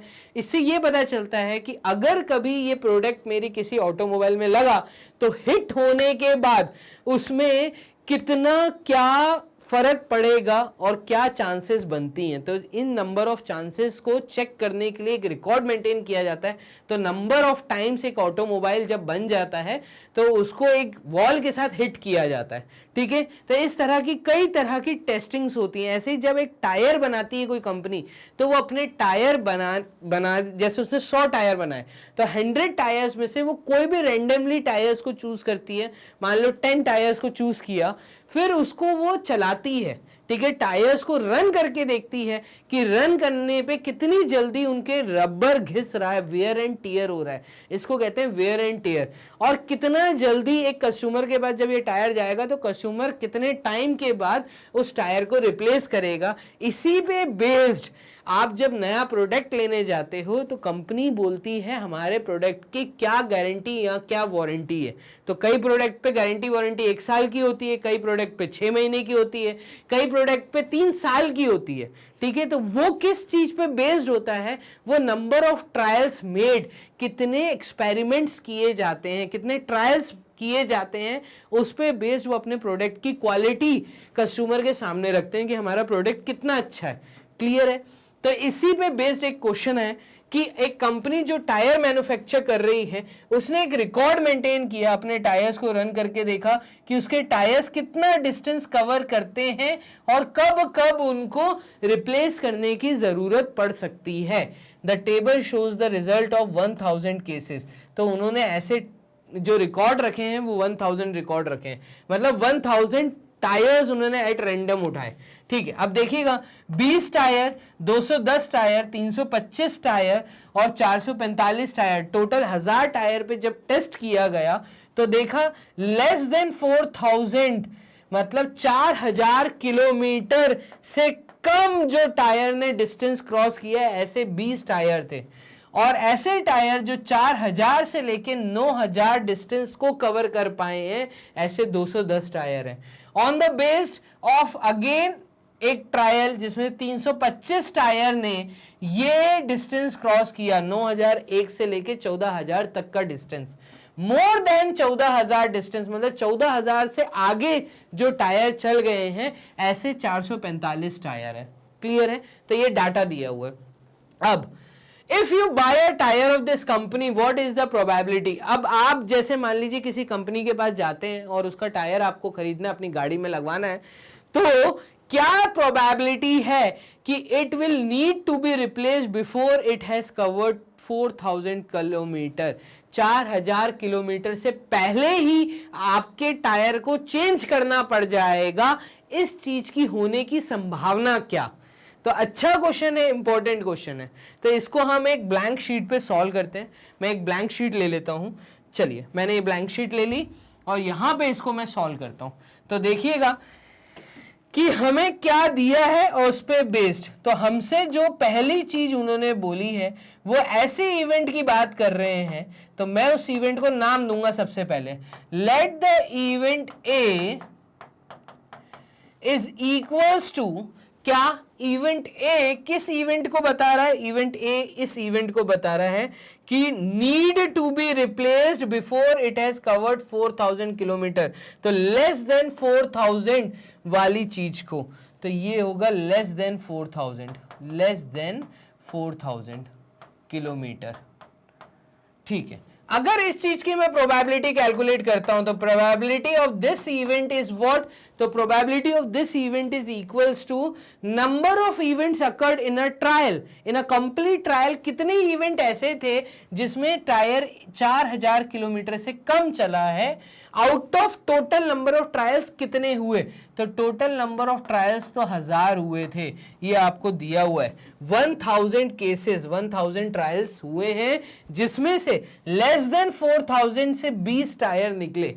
तो 20 टायर्स आउट ऑफ 1000, ये ऐसी प्रोबेबिलिटी है जो कि लेस देन 4000 रही। तो इसका आंसर आ जाएगा 0.02। 0 से 0 कट जाएगा, 2/100 का मतलब है 0.02। तो ये मेरा जवाब है। ऐसे ही जब मैं देखूंगा सेकेंड पार्ट, तो सेकेंड पार्ट में मुझसे कहा है it will last more than 9000 kilometre. 9000 kilometre से ज्यादा मेरा टायर चलेगा। तो ज्यादा चलेगा, 9000 तक तो चल ही रहा है, उससे ज्यादा 325 टायर और 445 टायर आए हैं। तो मैं कहूंगा मोर देन 9000 मतलब 9001 से और ऊपर की बात की है, तो मोर देन 9000। तो लेट द इवेंट बी, एक इवेंट है बी जो कि इस चीज को डिनोट कर रहा है कि मोर देन 9000 किलोमीटर। ठीक है, तो मोर देन 9000 किलोमीटर आप देखेंगे ऐसे दो केस बन रहे हैं, एक तो ये वाला और दूसरा ये वाला। ठीक है, तो टोटल 325 प्लस 445 टायर्स थे, तो 325 प्लस 445 यही दिया था, 325 ही दिया, 325 वो 445। तो ये टायर्स थे और ये हमारा आएगा कितना? तो ये आएगा 5 + 5 10, 10 का 0, कैरी 1, 5 6 7 और 3 3 6 और 7, 770। तो 770 ट्रायल्स ऐसे हैं जहां पे मोर देन 9000 किलोमीटर चीज चलेगी। Therefore probability of event B is equals to 770 divided upon 1000 out of 1000। तो 0 से 0 कट गया, इसका आंसर आया 0.77। तो 0.77 प्रोबेबिलिटी निकल के आई। क्लियर है? ऐसे ही मैं थर्ड पार्ट सॉल्व करता हूं। It will need to be replaced after it has covered somewhere between 4000 kilometre and 14000 kilometre. तो देखो ये वाला डाटा जो दिया है, 4000 किलोमीटर से लेके 14000 किलोमीटर के बीच अगर आपका टायर चल गया तो इसकी क्या प्रोबेबिलिटी है कि उसको चेंज करने की जरूरत पड़ेगी। तो देखो लेस देन 4000, अगर चीज 4000 चल गई तो 4000 से लेके 9000 तक 210 टायर है, फिर 9000 से लेके 14000 तक 325 है, और 14000 से ज्यादा 445 टायर। लेकिन यहां पर देखो, ये मोर देन वाला इंस्टेंस हमें नहीं लेना। क्यों नहीं लेना, इस चीज को समझना। इन्होंने जो बोला है ना, एंड बोला है, तो इस एंड पे आपको फोकस करना है। क्लियर है? तो इस एंड पे जो हमें फोकस करना है, मतलब 4000 किलोमीटर और 14000 किलोमीटर के अंदर जो चीज चली है, तो अंदर। अब ये जो टायर चले हैं 14000 से ज्यादा चले, तो क्या चांसेस है कि जो टायर 4000 से 14000 के बीच चल जाता है उसको चेंज करना पड़ेगा। तो इसका मतलब 210 प्लस 325 हम करेंगे तो आ जाते हैं यहां पर। और थर्ड इंस्टेंस हम लिखते हैं, तो हम बोलते हैं let the event C is equals to क्या, तो इवेंट C क्या है, क्या need to be replaced after it has covered, तो कवर्ड समवेयर बिटवीन 4000 टू 14000, तो कवर्ड डिस्टेंस बिटवीन, यहां पे वर्ड दिया है बिटवीन 4000 किलोमीटर एंड 14000 किलोमीटर।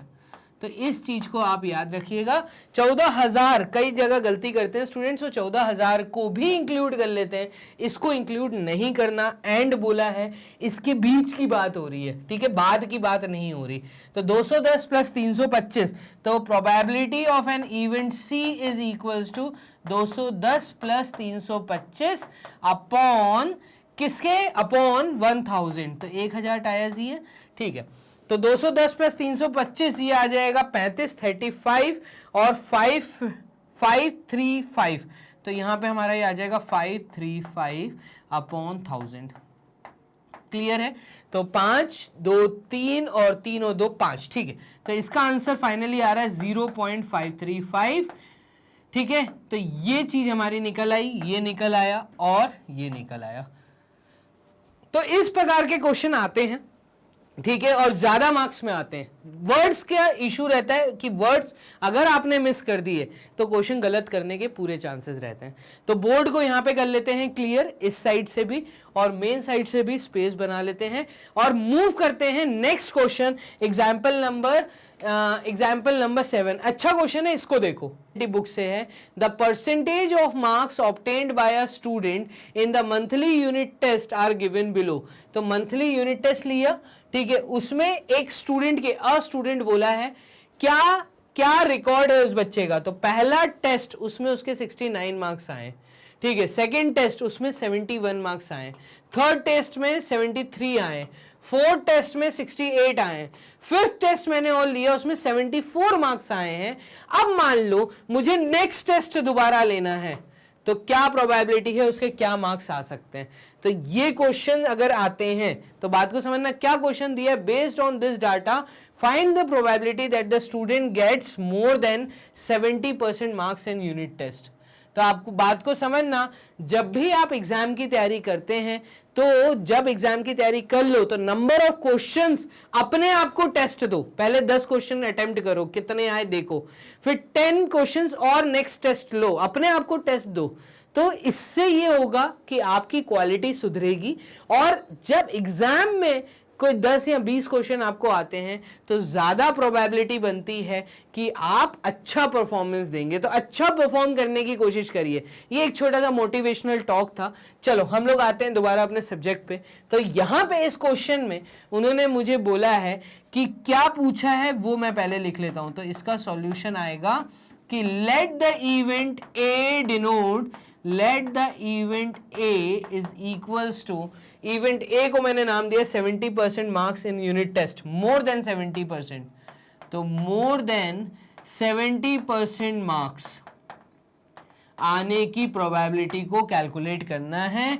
तो probability of this event is, अब तो इजी हो गया, देखना 69 कम है 70% से, यहां पे 71 आए हैं, यहां पे 73 आए हैं, यहां पे 74 आए हैं। टोटल टेस्ट हुए थे 5, 3 टेस्ट ऐसे हैं जिसमें 70% से ज्यादा मार्क्स हैं। तो क्या मैं ऐसा बोल सकता हूं कि आउट ऑफ 5 टेस्ट, 3 टेस्ट में आपका परफॉर्मेंस 70% था, मोर देन 70% था, तो इस चीज की प्रोबेबिलिटी कैलकुलेट कर लो, तो ये आएगा 3/5। 3/5 को जब मैं सॉल्व करूंगा तो 3/5 मतलब 5 डिवाइड करेगा किसको, देखिएगा 3/5 का मतलब है 5 डिवाइड कर रहा है 3 को, पॉइंट लगाया 0, 5 6 टाइम्स होता है 30, मतलब कितना प्रोबेबिलिटी है, ये प्रोबेबिलिटी है 0.6%। क्लियर है, तो 0.6 हमारी वैल्यू आई है, परसेंट साइन नहीं, 70% आने की प्रोबेबिलिटी 0.6 है आउट ऑफ 1। तो एकदम गारंटीड है कि 70% अबव आएंगे, वो प्रोबेबिलिटी होती है 1, बट गारंटी तो नहीं है। प्रोबेबिलिटी कैलकुलेट करनी, होने की चांस कैलकुलेट करना है, तो चांस कैलकुलेट करने के लिए हम बोलेंगे 0.6 का फिगर आया है। क्लियर है, तो एग्जाम्पल नंबर 7 2 मार्क्स का क्वेश्चन था, अच्छा क्वेश्चन था, स्कूल एग्जाम में देखने को मिल सकता है। दूसरा देखिएगा, ये वाला एग्जाम्पल जो है अगेन बहुत अच्छा क्वेश्चन है, ज्यादा मार्क्स में देखने को मिल सकता है, थोड़ा बड़ा क्वेश्चन है, लेकिन हाँ इस प्रकार के क्वेश्चंस आते हैं, आपके एनसीईआरटी बुक से ही है। An insurance company selected 2000 drivers, एक इंश्योरेंस की कंपनी है जिसने 2000 ड्राइवर्स का डाटा कलेक्ट किया है एट रैंडम, ठीक है, in a particular city to find a relationship between age and accident. उन्होंने ये चेक करने के लिए, देखो डाटा ऐसे ही कलेक्ट किया जाता है, कई चीजों पे स्टडी चलती है, तो उन्होंने 2000 ड्राइवर्स के ऊपर जब एक डाटा कलेक्ट किया, 2000 ड्राइवर्स की एज नोट की, और ये देखा गया कि उन्होंने अभी तक जब से वो ड्राइविंग फील्ड के अंदर आए हैं तब तक कितने एक्सीडेंट को फेस किया। तो इस चीज का जब डाटा कलेक्ट किया गया तो उन्होंने क्या डाटा कलेक्ट किया कि जो 18 से 29 साल की एज के ड्राइवर थे, वो 440 ड्राइवर ऐसे थे जिनके 0 एक्सीडेंट्स हुए, अभी तक कोई एक्सीडेंट नहीं हुआ, ठीक है, एक एक्सीडेंट फेस किया, 2 एक्सीडेंट फेस किए हैं, एक साल के अंदर 3 एक्सीडेंट फेस किए हैं, या 3 से ज्यादा फेस किए हैं। तो 18 से 29 साल की एज का डाटा दिया है। जिनकी एज 30 से 50 है उनका डाटा कि अभी तक 505 ड्राइवर्स ऐसे हैं जिन्होंने अभी तक कोई एक्सीडेंट फेस नहीं किया, 125 ड्राइवर ऐसे हैं जिन्होंने एक एक्सीडेंट, 60 ड्राइवर ऐसे हैं जिन्होंने 2 एक्सीडेंट, 22 ड्राइवर्स ऐसे हैं जिन्होंने सिर्फ 3 एक्सीडेंट फेस किए हैं, एंड 18 ऐसे हैं जिन्होंने 3 से ज्यादा एक्सीडेंट्स को फेस किया है। ऐसे ही जिनकी एज 50 से ऊपर है, तो ऐसे 360 ड्राइवर मिले जिन्होंने 0 एक्सीडेंट फेस किया, 45 ड्राइवर्स एक एक्सीडेंट फेस किया, 35 ड्राइवर्स 2 एक्सीडेंट फेस किए, 15 ड्राइवर्स सिर्फ 3 एक्सीडेंट फेस किए हैं, और 9 ड्राइवर बस इतने मिले हैं, ऐसे मिले हैं जिन्होंने अभी तक 3 से ज्यादा एक्सीडेंट्स को फेस किया है। तो age wise number of accidents कितने फेस किए वो डाटा तुम्हें दिया है। पता क्या करना है, तो आगे देखते हैं हमें पता क्या करना है। हमें पता करना है find the probability of the following event for a driver chosen at random from the city. अब उस सिटी से अगर मैं कोई ड्राइवर चूज करता हूं तो उसकी एज 18 से 29 साल की अगर है, ठीक है, तो being 18 to 29 years of age and having exactly 3 accidents in 1 year। Word क्या है, एग्जैक्टली का मतलब है कि एग्जैक्टली 3 एक्सीडेंट, मतलब 3 एक्सीडेंट। अब डाटा पे अपन आ जाते हैं कि 18 से 29 साल का, 2 मिनट, 18 से 29, 18 to 29 ईयर्स के ऐसे कितने ड्राइवर्स हैं जिन्होंने एग्जैक्टली 3 एक्सीडेंट फेस किए हैं। तो एग्जैक्टली 3 एक्सीडेंट फेस करने वाले 61 ड्राइवर्स हैं। तो इस चीज की प्रोबेबिलिटी कैलकुलेट करनी है कि जो ड्राइवर आप चूज करोगे उसकी एज कितनी है। यहां पे देखिएगा क्या क्वेश्चन दिया था, उसकी एज 18 to 29 ईयर्स है और एग्जैक्टली 3 एक्सीडेंट फेस किए हैं 1 साल के अंदर। तो अगर मैं इस स्टेटमेंट को कहता हूं कि इवेंट ए, मैं यहीं पे लिख देता हूं, event A denote this statement exactly 3 accident, ठीक है, और इसकी अगर प्रोबेबिलिटी निकालता हूं तो एग्जैक्टली 3 एक्सीडेंट्स, मैं कहूंगा probability of this event is equals to exactly 3 accidents, है ना। तो एग्जैक्टली 3 एक्सीडेंट्स वाले कितने थे, ये थे 61। तो 61 को मैं यहां पर ऐसे लिख देता हूं, ठीक है। तो यहां पे हम लिख देते हैं 61 अपॉन आउट ऑफ 2000 ड्राइवर्स, तो ये चीज हमने कर ली। अब देखना 61/2 और नीचे डिनोमिनेटर में मैंने 1000 को सेपरेट कर दिया, 2 से 61 को काटा तो ये आ जाएगा 2 3 टाइम्स 6 और 1 उतरा तो 0, 2 3 टाइम्स 6, 1 उतरा, 1 नहीं जा सकता तो पॉइंट लगाया, तो यहां पे हमारा आंसर आएगा कितना, देखिएगा 2 मिनट होल्ड करिए, चलिए यहां पे हमारा आंसर आएगा 2 3 टाइम्स 6, पॉइंट लगाया 0, 2 5 टाइम्स 10 तो 3.5 अपॉन 1000 और 3.5 अपॉन 1000 का मतलब होता है 0.0035 मेरा जवाब है। तो ये वो प्रोबेबिलिटी निकल के आया जिनका एग्जैक्टली 3 एक्सीडेंट्स हैं, एग्जैक्टली 3 एक्सीडेंट्स और एज जो है वो 18 to 29 ईयर्स ऑफ एज है। तो इसके बेस पे देखो फ्यूचर डिसाइड होता है। जब मान लो कुछ सिटी में कोई बड़ा फंक्शन है, वीआईपी फंक्शन है और उसके लिए बहुत सारे ड्राइवर्स चाहिए गाड़ियों के साथ, तो इस समय गवर्नमेंट इस तरह के डाटा पे काम करती है कि हमें इसी एज के लोग चाहिए। या मान लो किसी कंपनी में जॉब अगर निकली है तो वो कंपनी भी इसी चीज पे बेस्ड, उस पर्टिकुलर शहर के डाटा के ऊपर बेस्ड, वहां पे अगर कोई नई कंपनी खोलनी है ड्राइविंग से रिलेटेड तो वो जब ड्राइवर्स को चूज करेगी तो वो ऐसे डाटा को फॉलो करती है, प्रोबेबिलिटी निकालती है कि बिजनेस चलने की आगे कितनी अच्छी प्रोबेबिलिटी है अगर मैं अच्छे एम्प्लॉयज रखता हूं। तो इस तरीके से फर्स्ट पॉइंट हमने सॉल्व किया, बोर्ड करते हैं क्लियर। इसका सेकेंड पॉइंट देखना, ये बोल रहा है being 30 to 50 years of age, जिनकी एज 30 से 50 साल है, एंड हैविंग 1 और मोर एक्सीडेंट्स इन अ ईयर, जिनके 1 या उससे ज्यादा एक्सीडेंट्स है एक साल के अंदर। तो 0 वाले को इंक्लूड नहीं करना, 1 या 1 से ज्यादा वाले को इंक्लूड करना है और एज देखना 30 to 50 ईयर्स रखनी है। तो 30 to 50 ईयर्स की अगर एज मैं देखूं तो यहां पे आते हैं, ठीक है 30 to 50 ईयर्स की एज, ठीक है 0 जिनके एक्सीडेंट है इस वाले डाटा की बात नहीं हो रही, 1 या 1 से ज्यादा, 1 से ज्यादा 60 ड्राइवर भी हैं, 1 से ज्यादा 22 भी हैं और ओवर 3 मतलब 3 से ज्यादा 18, तो इन सब को ऐड करके डिवाइड बाय 2000 हम कर देंगे। देखिएगा 125 प्लस 60 प्लस 22 प्लस 18, ठीक है बात किससे ज्यादा हो रही है, 1 या 1 से ज्यादा, ठीक है। तो इसको करते हैं बोर्ड क्लियर। और यहां पे देखना इस स्टेटमेंट को अगर मैं बोल दूं, यहीं पे आते हैं क्वेश्चन पे, देखिए क्वेश्चन क्या है हमारा, being 30 to 50 years of age and having 1 और more accident in a year, let this event be B, ठीक है इस इवेंट को मैंने नाम दिया बी। तो probability of B this event is equals to what, तो 30 to 50 years of age and having 1 और मोर एक्सीडेंट्स इन अ ईयर।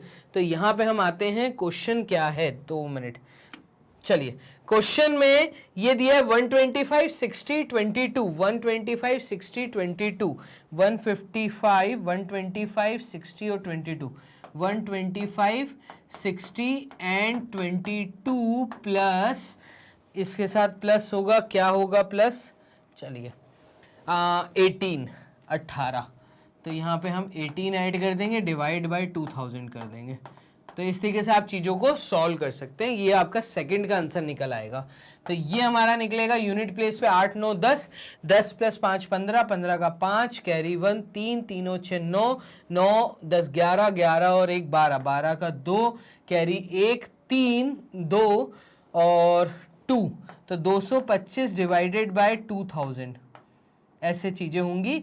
2 से आप 225 को काट लीजिए, 2 1 टाइम्स 2 1 टाइम्स 2 2 टाइम्स 4 और 0.5, ठीक है, और अपॉन 1000, तो ये आ जाएगा 112.5 अपॉन 1000।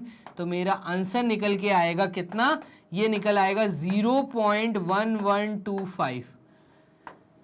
ये मेरी प्रोबेबिलिटी ऑफ सेकेंड इवेंट निकल के आ गई। ऐसे ही having no accident in 1 year, जिनके कोई एक्सीडेंट नहीं हुए एक साल में, एज मेंशन नहीं है, तो एज मेंशन नहीं है, अगर इसको मैं बोल दूं ये है प्रोबेबिलिटी सी, तो इस समय देखिएगा आप, अच्छा क्वेश्चन है ये वाला, क्या कि सी, तो नो एक्सीडेंट, ये सारी एज ग्रुप इनका ऐड करेंगे, डिवाइड बाय 2000 कर देंगे, तो इनके ऐड करने पे ये चीज आ रही है हमारी 5, ये आ रहा है हमारा 10, 10 का 0, कैरी 1, तो 4 प्लस 1 5, 5 प्लस 5 10, 10 प्लस 3 13, तो 1305 यहां पर आएगा। 1305 हम लिख देते हैं। तो 1305 देखिएगा, 1305 डिवाइडेड बाय 2000, और 2 से अगर मैं ये ऊपर का वैल्यू काटता हूं तो 2 6 टाइम्स 12 आएगा, 2 5 टाइम्स 10 आएगा, 2 2 टाइम्स 4 आएगा, 0.5। तो ये हमारा जवाब निकल आएगा कितना, 0.6525। तो ये हमारी प्रोबेबिलिटी आएगी किसकी, ये हमारी प्रोबेबिलिटी आएगी having no accidents in 1 year, जिनका कोई एक्सीडेंट नहीं हुआ 1 साल के अंदर, तो वो आ गया 0.6525। क्लियर है? तो इस तरीके से इस एग्जाम्पल को अटेम्प्ट करना था। कुछ एमसीक्यूज देख लेते हैं। यहां तक मैंने एनसीईआरटी के एग्जाम्पल करवाए हैं, एक्सरसाइज आप खुद करिए, बहुत इजी एक्सरसाइज है। मैं एमसीक्यूज देखता हूं यहाँ पे। तो एमसीक्यूज किस तरह के आते हैं, एक सर्वे हुआ जिसमें 364 चिल्ड्रन जिनका एज 19 to 36 मंथ्स था, ठीक है। तो 364 चिल्ड्रन पे एक सर्वे किया गया जिनकी एज 19 से 36 मंथ्स के अंदर थी। मंथ मतलब एकदम न्यूली बॉर्न बेबी की बात हो रही है, 1-1.5 साल के बच्चे की, 2 साल के। It was found that 91 like the eat potato chips. क्या बोल रहा है, it was found that 91 liked, 91 ऐसे बच्चे हैं जिनको पोटैटो चिप्स पसंद है। जो मार्केट में रेडीमेड पोटैटो चिप्स आते हैं उनको 91 बच्चों को ये चीज पसंद है। If a child is selected at random, the probability that he और शी डज नॉट लाइक, अब देखो ना होने की संभावना, तो होने की संभावना अगर मैं बोलूं कि लाइक पोटैटो चिप्स ऐसा जो इवेंट है, इस स्टेटमेंट को अगर मैं नाम दे दूं तो ए इवेंट डिनोट कर रहा है लाइक्ड चिप्स, लाइक चिप्स, जिनको चिप्स खाने पसंद हैं। अगर वो ए इवेंट है तो चाहने वाले लोग कितने हैं, वो है 91 आउट ऑफ 364, ऐसा ही है, ठीक है। अब ना चाहने वालों का डाटा क्या होगा, तो ना चाहने वालों का डाटा होगा 1 माइनस होने की संभावना को सब्ट्रैक्ट कर दीजिए। तो एक कंडीशन मैंने पढ़ाई है, जिनको कंडीशन पता होगी वो जल्दी से सॉल्व करेंगे और आगे बढ़ेंगे। तो 1 माइनस 91 अपॉन 364 आएगा। एलसीएम हमारा आ जाएगा 364, नीचे ऊपर आएगा 364 में से 91 सब्ट्रैक्ट कर दो, तो 4 में से 1 गया 3, 6 में से 9 नहीं, मतलब 16 में से 9 जाएगा, तो यहाँ बचेगा 7 और 2, 273 अपॉन 364। तो ये मेरा जवाब है। देखिए बट यहां पे जो आंसर है ये पॉइंट में है, पॉइंट में है, इस कारण अब मुझे डिवाइड करके देखना पड़ेगा। तो ये हो जाएगा 364 डिवाइड करेगा 273 को, तो 364 डिवाइड करेगा 273 को, ठीक है। देखो 1 टाइम्स तो जा नहीं रहा, कॉमन सी बात है, पॉइंट लेना पड़ेगा, यहाँ 0 लगेगा। अब यहाँ पे क्या क्या ऑप्शन दिए, 2 5 7 8, चारों अलग ऑप्शन दिए। तो 2 से एक बार मल्टीप्लाई करके देखिए, देखिए जब मैं 364 को 2 से मल्टीप्लाई करूंगा तो 2 इंटू 4 8 होता है, 2 इंटू 6 12 होता है, और 2 इंटू 3 6 होता है, और ऊपर 7 728 आता है। बट यहाँ पे तो 2730 है, बहुत बड़ा नंबर है। तो 364 इंटू 2 तो छोटा नंबर आ रहा है।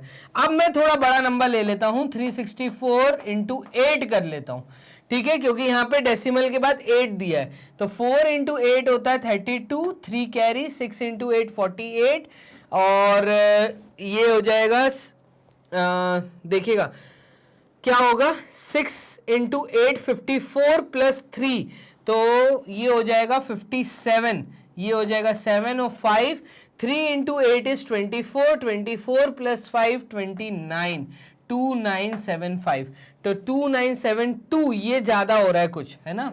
तो 8 और 2 के बीच में, मतलब यहाँ तो 7 है या 5 है, वैसे 7 है, इसको और करके देख लो। देखो 364 इंटू 7 अगर कर लेता हूँ तो 7 into 4 is 28, 2 7 into 6 is 42, 44 4 7 into 3 is 21, 21 plus 4 is 25। तो 2548 इसके नीचे आ सकता है, 2548, ठीक है। तो यहाँ पे 0.7 आएगा, जैसे ही 0.7 आए मैं कहूंगा मेरा आंसर सी है, टिक करेंगे और आगे चलेंगे। मुझे पूरा सॉल्व करके आंसर निकालने की जरूरत नहीं है एमसीक्यू में। डेसिमल के बाद जो पहला डिजिट है वो सब में अलग है, जो भी तुम्हारा आंसर आए वो आ जाएगा, जैसे आंसर आए टिक करिए और आगे चलिए। इतने इजी क्वेश्चंस आते हैं। इसका आंसर चेक कर लेते हैं, क्या सी है।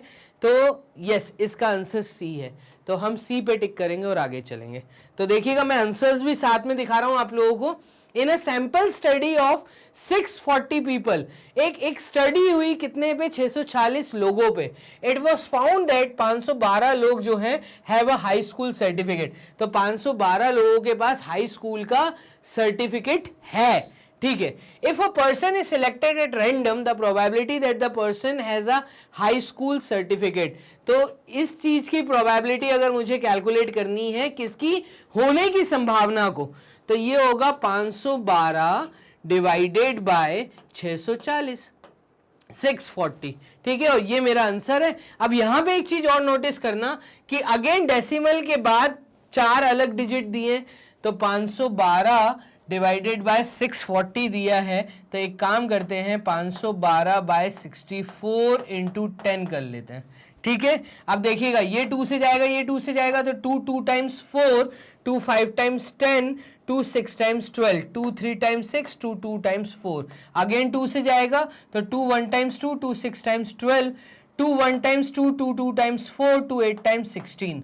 अगेन 2 से 2 8 टाइम्स 16, 2 6 टाइम्स 12, 2 4 टाइम्स 8। अब अगेन 2 4 टाइम्स 8, 2 3 टाइम्स 6, 2 2 टाइम्स 4, ठीक है। 4 के टेबल में 32, तो 4 7 टाइम्स होता है 28, 4 8 टाइम्स होता है 32, 8 आ रहा है। तो 8 बाय 10 समथिंग मेरा आंसर आ रहा है। तो 8 बाय 10, इतना बड़ा कैलकुलेशन के बाद हमें पता चला 8 बाय 10, 8 बाय 10 का मतलब है 0.8। तो डी ऑप्शन पे टिक करूंगा और आगे चलूंगा। अच्छा क्वेश्चन था, क्वेश्चन नंबर 2। इसका आंसर चेक कर लेते हैं। तो यस, इसका आंसर डी है। क्वेश्चन नंबर 2 का आंसर डी है। चलिए, छोटी सी कैलकुलेशन है प्रोबेबिलिटी में, लेकिन इजी क्वेश्चंस है। The sum of the probability of all events of a trial, एक ट्रायल में जितने भी इवेंट्स होते हैं उन सबको अगर मैं सम कर दूं तो आंसर हमेशा 1 आता है, आंसर हमेशा 1 आएगा। इस चीज को आपको समझना है, तो इसका आंसर है ए।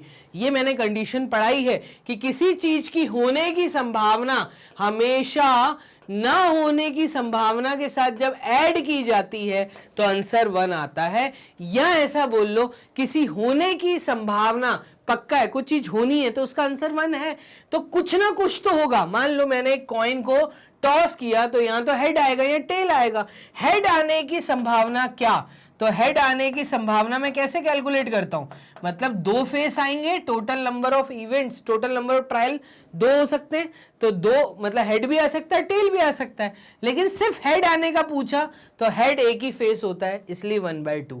तो हेड आने की संभावना 1/2 और टेल आने की संभावना अगेन 1/2। तो या तो हेड आएगा या टेल आएगा।